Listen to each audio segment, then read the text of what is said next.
Today is the transfer deadline day, and we don't have time to waste. We have to jump into it immediately. Breaking news, Jadon Sancho to Aston Villa. Here we go.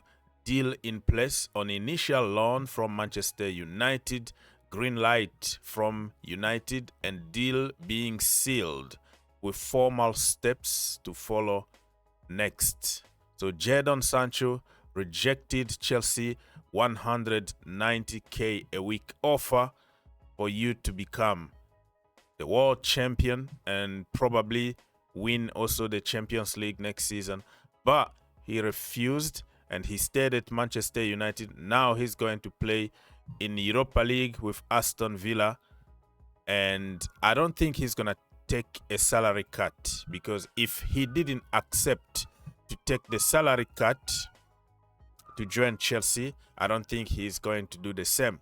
I think Manchester United are going to continue paying him half of his salary, because I don't think that Aston Villa are going to afford to give him 350k a week. So, good luck to him. I mean, I have no issue with Sancho, but it's he loves his money, and you can't judge him because that is his life that he worked very, very hard for.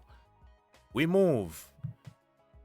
Wissa to Newcastle United is a done deal according to Ben Jacobs. Wissa has agreed 4-year contract. Remember, he was on strike. He handled the transfer request because he was promised to leave the club. It was a little bit ugly. It didn't take the same level as Isak one, but I think he is thinking himself, this is my only opportunity to play in the Champions League with Newcastle United. So I can't really blame him for taking action for himself. But I kind of don't agree with players who disrespect their clubs, go on strike, blah, blah, blah, blah. A transfer request is completely different because you are not going to get bonuses. You're not going to get any kind of advantage. So I think it's much better than what Isak did, which is like, I'm not going to train. You want public. But now the saga is over, so nobody cares about it anymore. So good luck to Mr. Wissa. We move. Everybody knows that last night it was really crazy. The news came out that Alexander Isak joined Liverpool. Finally, he is free on 130 million. Like British record is broken now, and as we speak, he's in Liverpool having his medical. I think he's gonna take the number 9 shirt. Liverpool look very, very scary on paper. If you look at the recruitment they are doing, Marc, Guehi, we don't know. In few hours now, we just don't know what is gonna happen. It's a lot of conflicting information from here and there. It's going to happen. Oh, no, it's not going to happen anymore. And then the next minute, here we go. Oh, so you don't know really what to believe. So I'm just giving you the headlines. West Ham have asked Chelsea about loan for Axel Disasi. Remains to see if both clubs can come to an agreement, according to Sky Germany. So let's wait and see where Axel Disasi is going to end up. He was linked with Aston Villa, Bournemouth, Monaco, Sunderland, so many teams, and it looks like nobody is taking it seriously. I think they were waiting for the deadline like this, so they know Chelsea have no choice but to loan him out somewhere, so he can even go on free loan if you can just pay him his salary. So I think clubs been just playing that little game so they can get him on free or cheap, but it is what it is. Agreement been reached between Manchester United and Anthony. Okay, Betis to sell him for, and they made a loss of 60 million. They are selling Anthony for like 21 million. They bought him for more than 80 million a few years ago. A big loss, but I think they're gonna free some wages. You know, it's better than just keep him in the team. He's not playing and you're paying him ridiculous amount of money. But the transfer dealings of Manchester United in the last few years been really, really horrible. So by the way, if you want to help the channel, it's very simple. Okay, it's gonna take you just 1 second to click that like button, you know. So yeah, let's continue. Manchester United are working on both Laurenz and Martinez. Okay, so Fabrizio Romano said here that they can only sign one of them, and he said that Martinez and Sancho deals are connected. So because Sancho now is going to Aston Villa, something might happen, and it looks like it's going to be Emi Martinez going to Manchester United.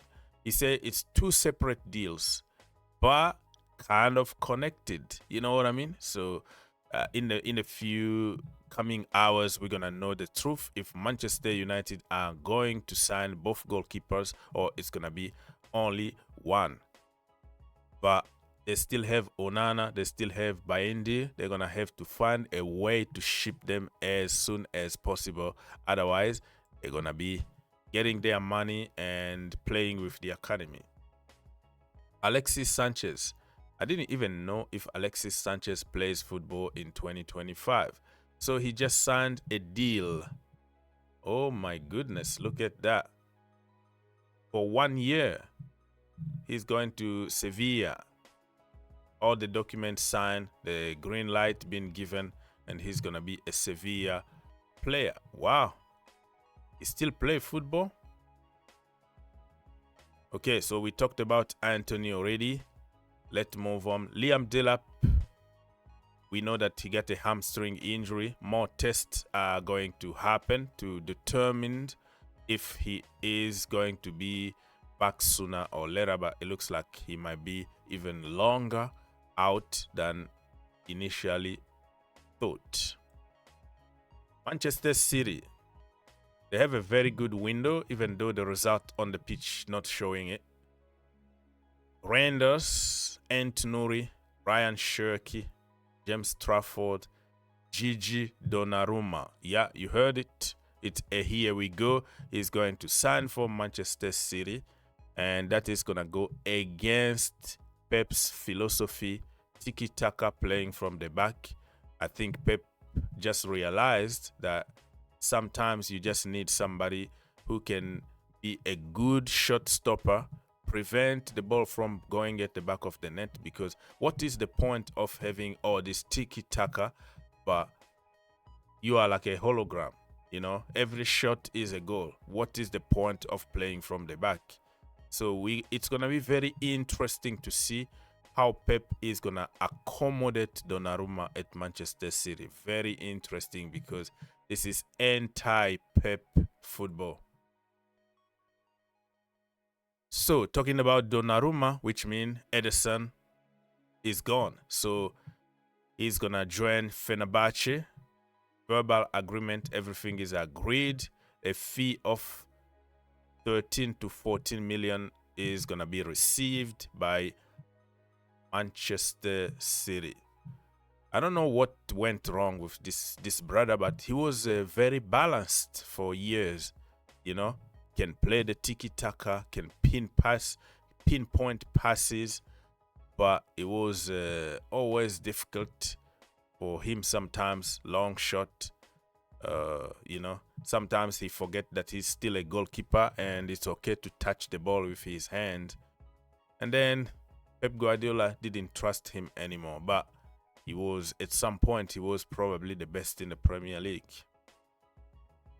Yeah, so we already talked about Dibu Martinez. We're not going to repeat anymore.